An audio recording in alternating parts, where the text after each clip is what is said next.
Hello, all you beautiful and wonderful people, and welcome to the first episode of the Smart Kid podcast.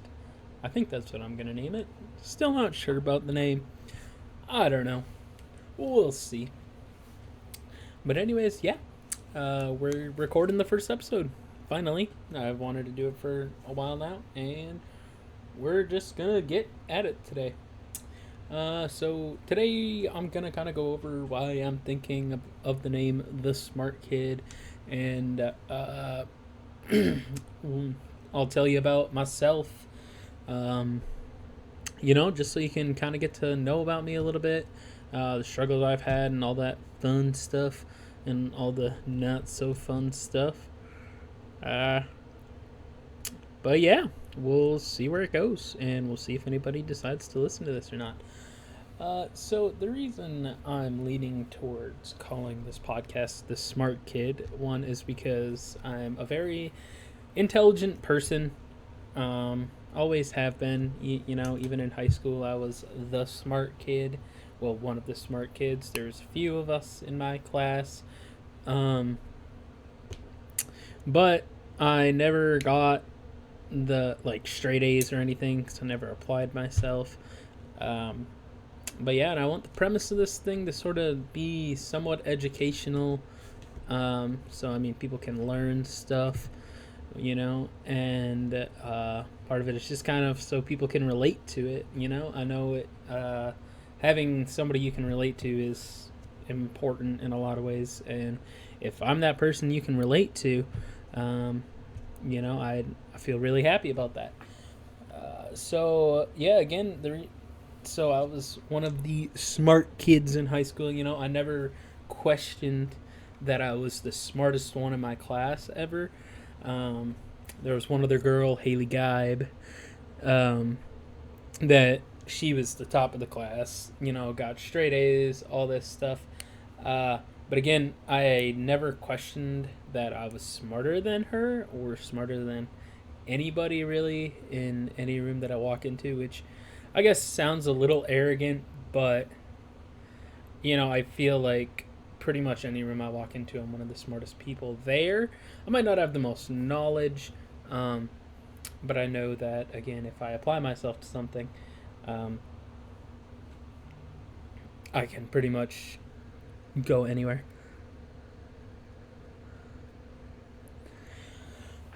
Sorry, I got a notification on my phone there.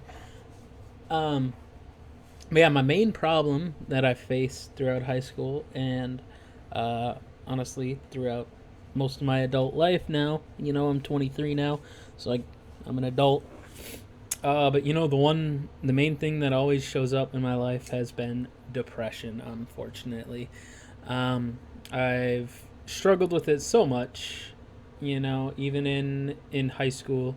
Like I said, I didn't get the best grades, and it's because I would rather just have laid in my bed and slept and not done schoolwork and not done anything really. My mom called me lazy a lot, which kind of sucked. And the thing is, I'm not lazy. It's just that it's very hard for me to do anything. Uh, I wake up every day and I'm already tired of the day. Already don't want to get out of bed. I already just want to lay there and do nothing. And I'm trying to get better. I'm working. I'm healing on it. I'm healing. Um, Trying to learn how to deal with depression. Again, I'm 23. Still don't know. It's one of the hardest things. It is the hardest thing that I have to overcome. Uh, the problem with it is people always tell you, it's in your head, you know, just get up and do stuff. And people that don't have depression don't realize how difficult it is uh, to even do just the basic things. Getting up and taking a shower and brushing your teeth and putting on clean clothes. Like, for a normal person, that's things you do every day.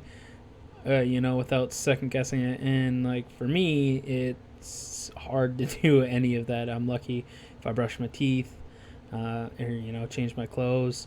And this whole working from home has honestly made it a lot worse with COVID.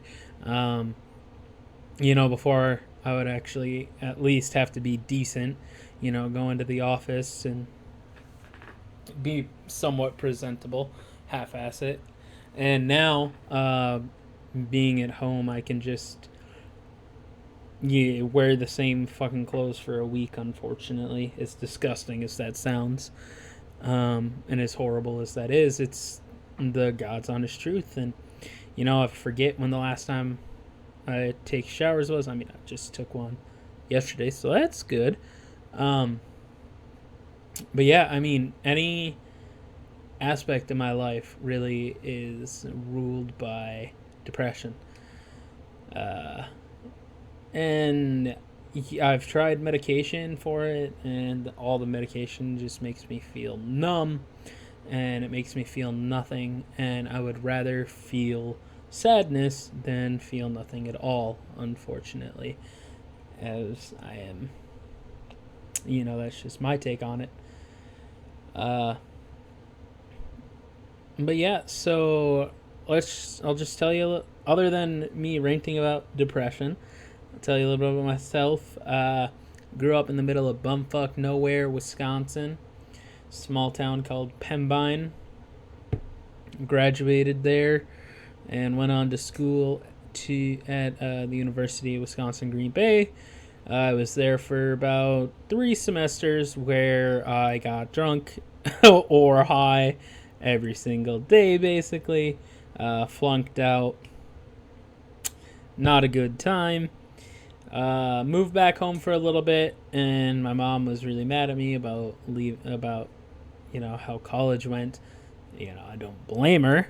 And so I moved back to Green Bay shortly after that, just to get away from my mom. And moved in with a sketchy person. Lived there for about 6 months, and then moved back home. Got a job back home. Met my now current girlfriend. Fast forward, we move in together. I get a decent job, and then that job unfortunately gets taken. Petco ruined that. I worked at Doctors Foster and Smith was the company, and Petco bought it out and then decided to shut us down. So lost my job there, and now I am currently working at my job now, which I do not enjoy at all. So there's a brief summary of my life. I would say, a little bit more about me is that I'm a big nerd, geek, or what have you, whatever you want to call it. I love anime, and I love learning about stuff. The one thing that I'm really interested right now that's really caught my attention is good old Graham Hancock, who, if you don't know who he is a journalist, and he believes that the world, well, not the world, but humans are a lot older than what we think. And there was a society of very advanced humans way earlier than what we expect that kind of helped grow agriculture. And, they had all of this knowledge that is now lost. And he believes that a lot of that knowledge came from psychedelics. And it makes sense when you see a lot of the artwork, well, not artwork, but all of the depictions and everything. It's very He makes great sense, and honestly, I believe it 100%. Like, why would there not be humans here a lot earlier or a lot more advanced? Um, like they found on the west coast somewhere in, I believe it was San Diego, in that area. I'm not 100% sure. I'd have to look again. But they found a mastodon, which is a relative of the mammoth, with broken bones, like broken ribs, that indicate that a human had come along and taken these rocks and broken the rib cages open to get at the bone marrow inside. Um, and that site was determined to be about 100,000 years old, which is a lot older than we had previously thought humans were in America. Um, and a lot of archaeologists and everybody, they just don't believe it. They say, no, we know what happened and all this. And, I just think it's right to be skeptical. We don't know everything. And as he says, one of his greatest quotes is that we are a species with amnesia. And it makes total sense. We've lost a huge chunk of our history. You even look at how society is today, and it's so fucked up. Like, there's so many people, like myself even, that struggle with mental illness, and a lot of it is due to our environment. We get the pressure put on us, and we live in these areas, especially like we have enough money to pay our bills, and in some cases, a lot of people don't, and it leads to a lot of hardship, and it can lead to a lot of mentally fucked up people. And if you look at the state of America, even where I live, it's horrible. We have so many people here that are hooked on heroin or painkillers or anything, and so many people just, excuse me, they're just willing to accept society the way it is, and it's like our views on society are not what they should be at all. We're literally defined by how much we can benefit somebody money wise, and it's like that's not who we are as humans. Money is not everything, but unfortunately, in today's world, money is everything. You have all of these powerful people that they can do anything they want because they have all of the money in the world, and they'll get away with whatever. And everybody's just so money hungry, and they don't care about humans. Like, they don't care about the people that make it. Like, you even see, I'm sure everybody knows that your local Walmart hardly has any normal checkouts anymore. It's all freaking self checkout. And, you want to know why they do that? It's so they can make more money. They don't have to pay somebody to stand there for 8 hours a day and check people out. They're like, you know what? These people are going to check out their own groceries.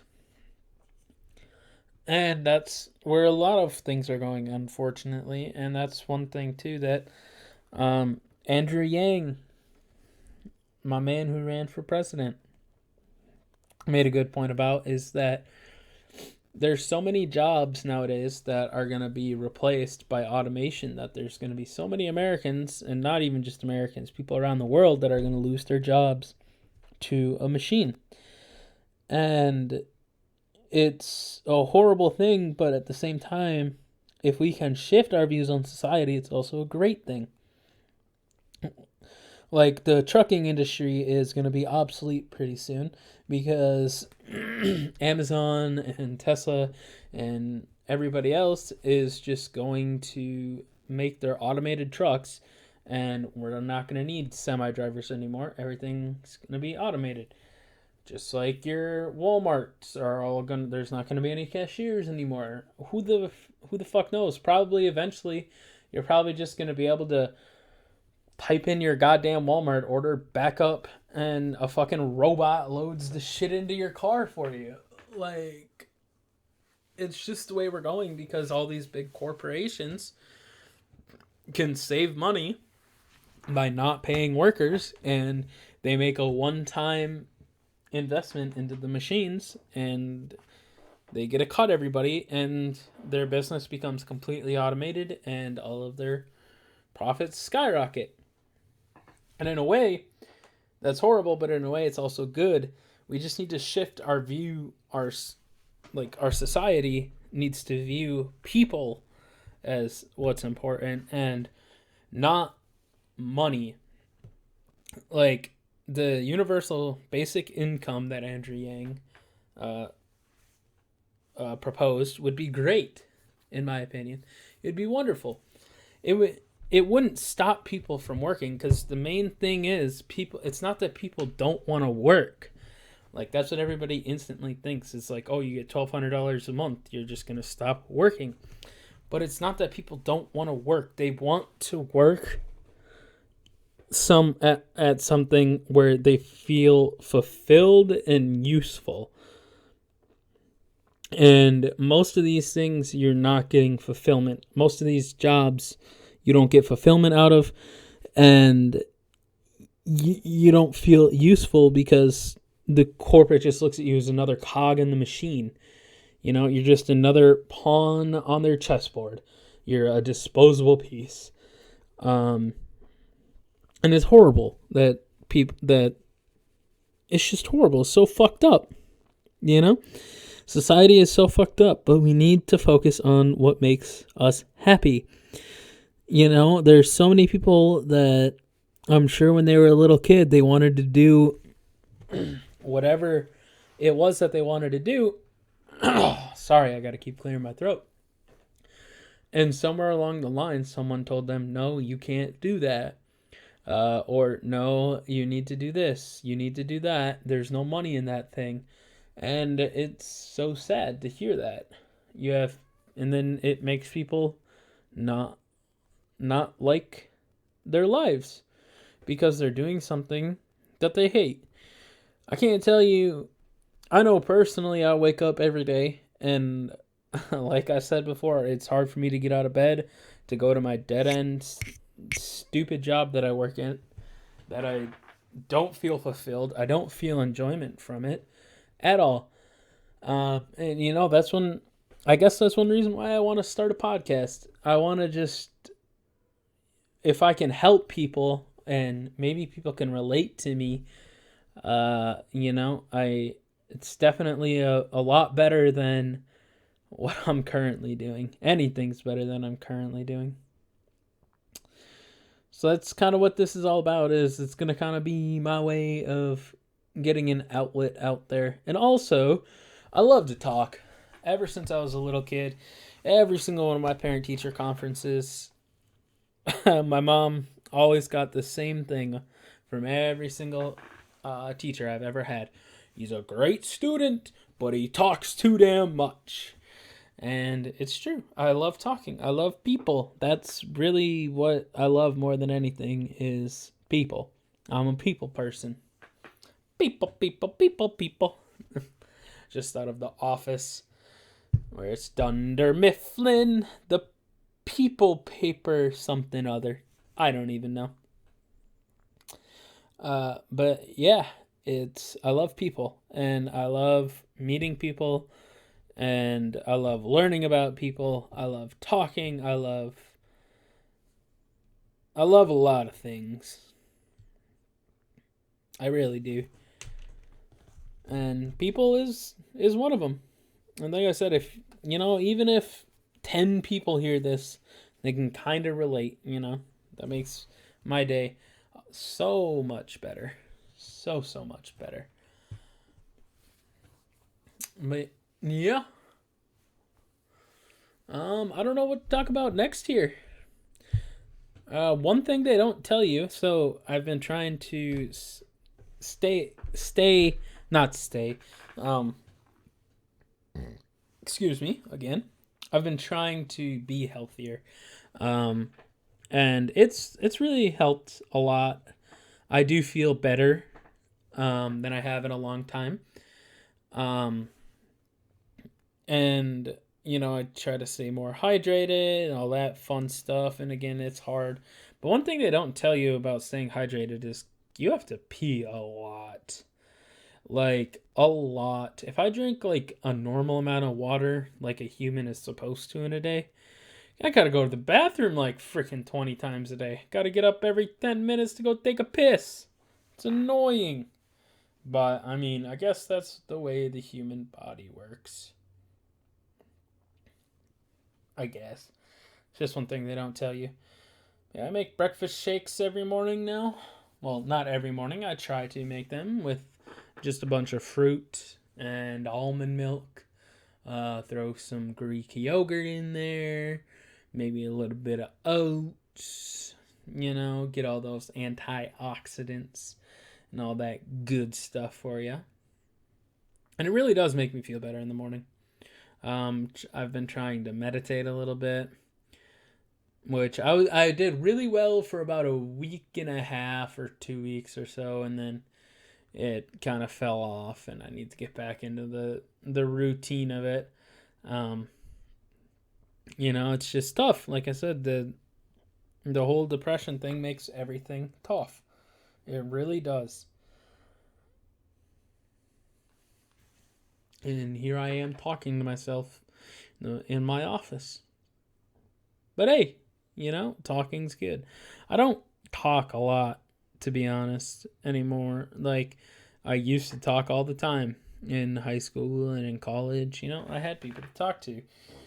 But now, really, it's just me and my kitties and my girlfriend. And, most of the time I don't want to annoy her with whatever I want to talk about. So that's what you all are here for now, is I get to talk to you and annoy you guys about whatever dumb shit I want to talk about. I don't know what dumb shit I want to talk about right now. That's the thing. I'm going to talk about the new Call of Duty. The new Call of Duty is kind of booty cheeks. Zombies is fun. But other than that, it's kind of booty cheeks. The spawns are all messed up in Hardpoint, which sucks. Hardpoint's one of my favorite modes. Maps aren't the best. They're alright, but not the best. I know a lot of people are complaining about the snipers. I've never been one to use snipers in Call of Duty. I know about that quick scope hype. But zombies is fun. I have yet to complete the Easter egg. I'm working on it, but none of my friends know how to do it, so I kind of have to do everything by myself. We'll get there. Eventually, we'll beat it. Eventually. But yeah. So, you know what? I'm going to talk about Graham Hancock for a little bit. Just because haven't been able to talk a lot about his stuff to people. And hey, if y'all want to listen, y'all can listen. If y'all want to not listen, go right ahead. Click right off of this. But anyways, he makes such great points. So one of his main points is, well, not one of his main points, but one thing that really backs his statement is the Sphinx in Egypt. So a lot of people dated it to however many years. I can't remember the exact dates off the top of my head here. I'll be a little bit more prepared next time. I probably should have prepared a little bit more for this, but hey, first one, we just fucking go for it. But when people look at the Sphinx and like they dated the Sphinx, they looked at how the Sphinx itself and like the material the Sphinx was made out of. But the Sphinx has been reconstructed so many times over the years that it's hard to get a good age from any material that's on the actual Sphinx itself. What really tells you about how old it is the trench that it was dug into. Because if you see how the Sphinx is made, it's actually there's a big trench that was dug through limestone that has tiers, like big steps in it. So then they could then build the Sphinx out, like they carved it around the limestone, I believe, is what it was. Like, so you got to kind of figure it of, you have a rectangular rock basically, and then you chip away all the pieces, like around the edges and everything, until you have the Sphinx left. You have the base, and then you have the Sphinx.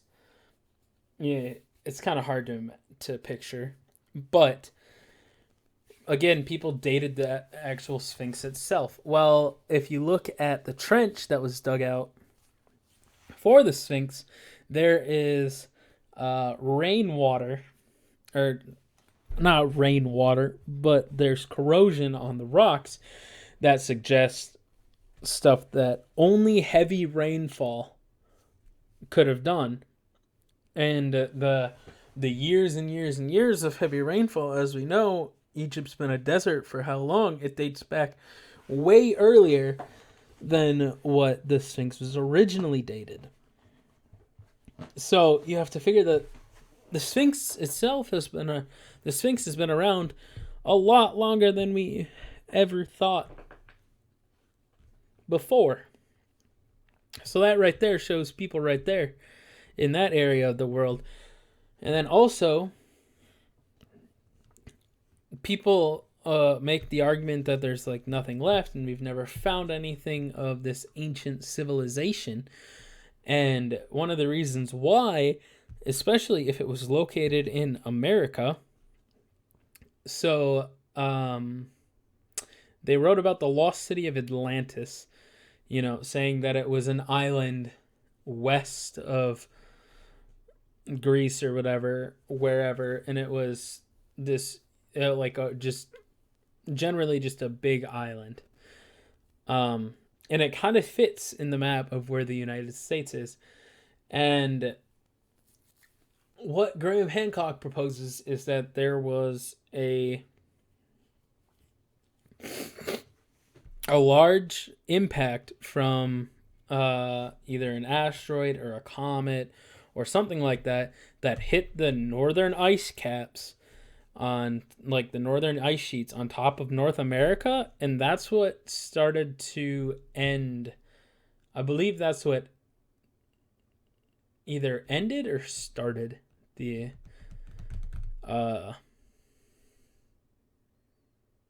anyways, I can't remember. I'm off on a train of thought now. My brain's working faster than my mouth. Anyways, a comet or something, space debris, hit the polar ice caps and melted them pretty much instantaneously, causing massive, massive flooding. And when I say massive, I mean massive beyond anything we can comprehend. Like half of the United States underwater type flooding. And there's pictures that his buddy Randall, I'm blanking on his last name now, but he's a geologist that's been over the Scablands, like up in Washington. And he's taken pictures that show that there was water that was like 2,000 feet deep. That all that is just running over the lands and just obliterating everything in its path. They have found fields of mammoths that had their legs broken and died. Like suddenly they can't explain how they died. And the only thing that really what is gonna break a mammoth's legs? Maybe another mammoth. But like the way it was and everything, like it had to be they just got hit by this big either wave of water or it was the air blast, whatever it was. Something killed them like instantly. And the idea that humans would hunt these like megafauna, as they call them, which is animals above 75 pounds, um, is ridiculous. Like, there's no way humans as hunters would try and hunt mammoths regularly. Maybe every once in a while. Excuse me. Maybe every once in a while. But why would you hunt a mammoth when you can go hunt some other smaller animal that can feed you and your tribe just as well, instead of some big monstrosity that you very well could die from? It just doesn't make sense as to why humans would hunt, and there's no way that humans could hunt them to extinction, is the thing. And then, not only does that, and that doesn't only affect North America, but it affects the whole world. That sends the whole world into about 1,000 years of just basically hellish conditions, like the torrential rains in Egypt, like the sea level rise. It just, all of this that wipes out so many people and so many animals to the point of almost extinction. And anybody who survived has to live through all these hellish conditions for about 1,000 years or so. And then that's when another space debris, whatever the heck it is, hits. And he believes that this time it hit in one of the oceans. And this caused the events of the first one to kind of mellow out and go back to normal almost. And excuse me. Again, I can't remember all of it. It's been a while since I've watched the podcast on it, and I'm currently reading his book about let me see, what's it called? It is called America Before, The Key to Earth's Lost Civilization. I'm not very far in it. I'm 13% done with it. Kindle on the computer says right now. But he makes some very compelling points. And it's very hard, in my opinion, to argue that he's incorrect. Again, I'm doing a horrible job at explaining it. I will try to do better next time. I kind of just turned on the microphone and just said, let's fucking go for it today. But I think next time I'll actually have a set list and some other stuff. I'll be a little bit more prepared. You know, we just chilling today. First episode. Woo woo! Anywho, one of the other things that he makes a point at that is a lot older than what we ever thought too, and this is in America, is Serpent Mound in Ohio. And what Serpent Mound is, for those of you who don't remember learning about it in school, is there's is it sort of a formation? I don't really know what you would call it. But on top of a ridge, excuse me, I'm tired. On top of a ridge in Ohio, it's a mound, really. It's like an elevated surface that swirls and swirls and swirls. And it comes up, and its head points directly at where the sun rises where the sun sets on the summer solstice. It is completely aligned with it. And the head of the mound actually looks like a serpent, like you can see, like from the pictures. I don't have them, but you can see clearly in pictures of it. It definitely looks like there's an eye and a mouth, and it's a very clearly defined serpent face. And that is much older than what historians um, have originally thought. They did some more carbon dating on it and everything, and they found that how old they originally thought it wasn't when it was first built, but when it was reconstructed. And one of the significance of this structure is, again, that it points directly on the summer solstice to the sun setting. Like, the sun setting sits right on top of the serpent's head and goes down beneath the serpent's jaws. And what our ancient relatives realized is that this was a sacred spot where heaven met earth. And so that's why they wanted to memorialize it. I don't know if that's the right word. But it was a spot of significance. So then that's when they created the serpent looking area around it to give more significance to the site. Another one is that everybody knows is Stonehenge. And that's another thing is, how did these ancient people move these rocks 20 kilometers, however far it was, and then get them standing in these giant megalith formations? And, that's not something that hunter-gatherers can do. You have to have great knowledge. And again, Stonehenge also lines up on both, I believe it's the summer solstice and the winter solstice. You can stand in front of one of the stones and look, and as Graham Hancock describes it, he says, like the sights on a barrel, the sun comes down directly in front of that stone. And on the winter solstice, you can stand with your back to the headstone and look the other way, and the same exact thing happens as the sun comes down. It goes right over it, and this isn't coincidence at these spots. There was intelligence. There was a civilization that knew that our place in the stars and our place in the solar system was important.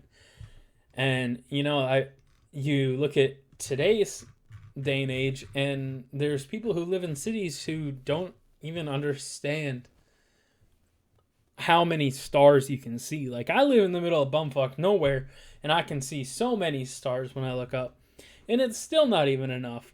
Like, when you go somewhere where there's no light pollution, the actual middle of bumfuck nowhere, and you look up, you will be amazed at how many stars are actually in the sky.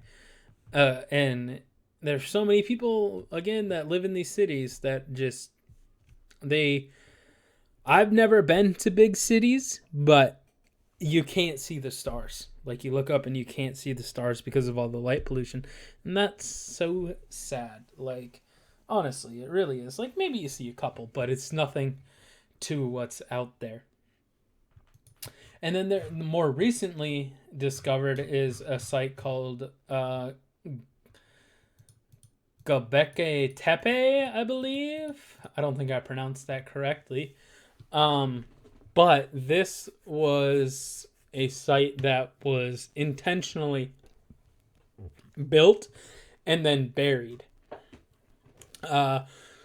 by whatever civilization. And they also see that they've also done the studies where around I can't pronounce the name. Göbekli Tepe, I believe. Oh, I'm just making a fool of myself now.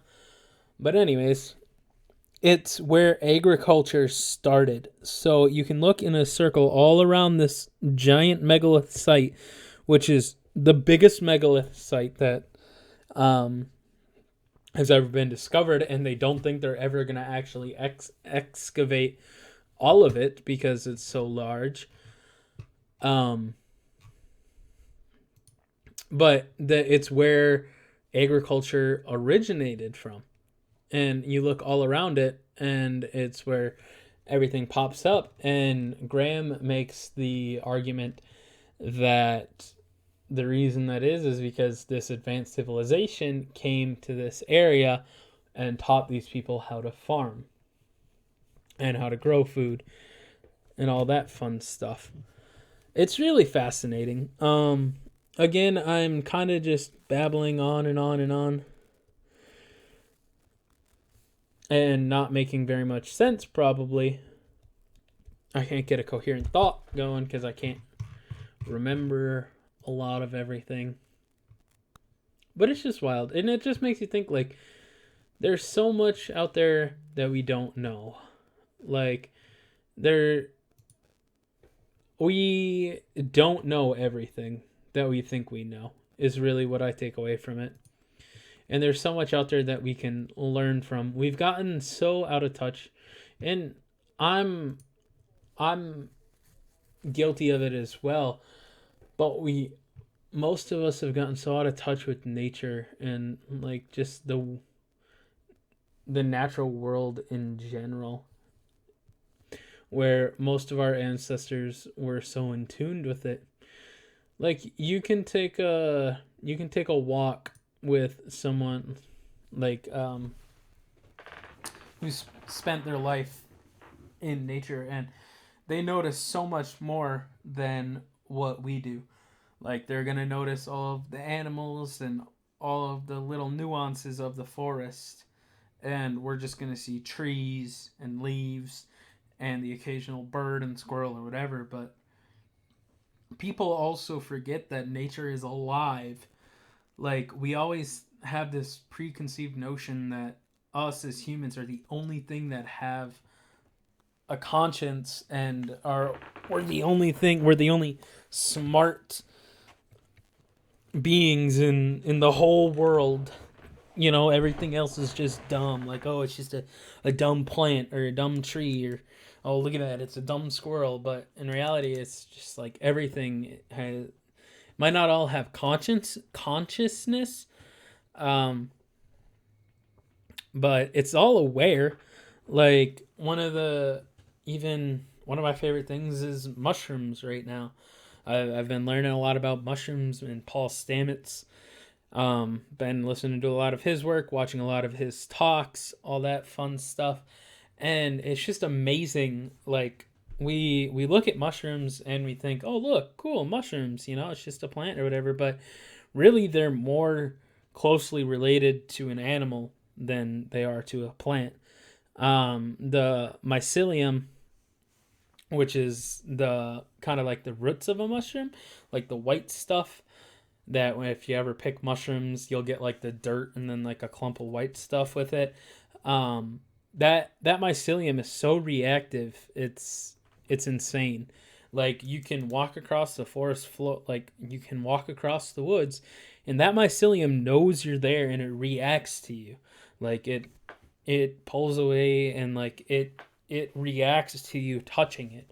We can't comprehend it, but it's there. And then another amazing animal is elephants. Like people again think that animals don't have feelings or anything like that, and it's really hard, I know, to like we try and put human emotions on animals, but they definitely feel emotions, especially elephants. They've seen herds of elephants before come back to a site where one of their loved ones has died, and they pay their respects. Like they walk past and they acknowledge, like they remember that one of their own has fallen there. And you see mom elephants, if they lose their calf, they go through a grief period. They feel for their loss. And I think it's just important that we realize that us as humans are so small in the scope of the world. Like everything else is so much bigger than us. We're just here. One of us is here for max, like if we're lucky, 80 to 100 years in our lifetime. Like a human's life compared to everything else is in nature is so minute and so small. We just need to understand, not understand, but we just need to enjoy the bigger picture. And we need to realize that we're part of something bigger than ourselves. The world doesn't revolve around us. And if humans were to die off today or tomorrow, the earth would be perfectly fine and the earth would go on without us. And nature would probably be better off without us. Us as humans we're contributing to destroying the planet, unfortunately, with our horrible, horrible habits. And we just need to redirect how we approach each other. I'm a firm believer of just the old hippie peace, love, and happiness, baby. Don't hate. I would rather love than hate, and have love than anger. It gets you nowhere when you're angry, and it gets you nowhere when you're hateful, and it just makes you look like so much of a loser. Hating people and being mean is not cool at all. You know what's cool? Telling somebody that you love them today. Telling someone that you care about them. Asking someone how their day was. That's cool. That's what we need to do. We worry about ourselves so much in our day-to-day lives, and we really need to focus on our neighbors more, in my opinion. And not just your neighbors, but just the people around you. Your friends, your family, all that. Reach out, see how they're doing. Talk to them. Call your mom if you haven't called her in forever. Talk to your brothers and sisters. And oh, that was probably loud. I apologize for that. The world just needs less hate and more love in it, especially right now with everything going on in the crazy world. That's my 2 cents. Love above all else, I suppose.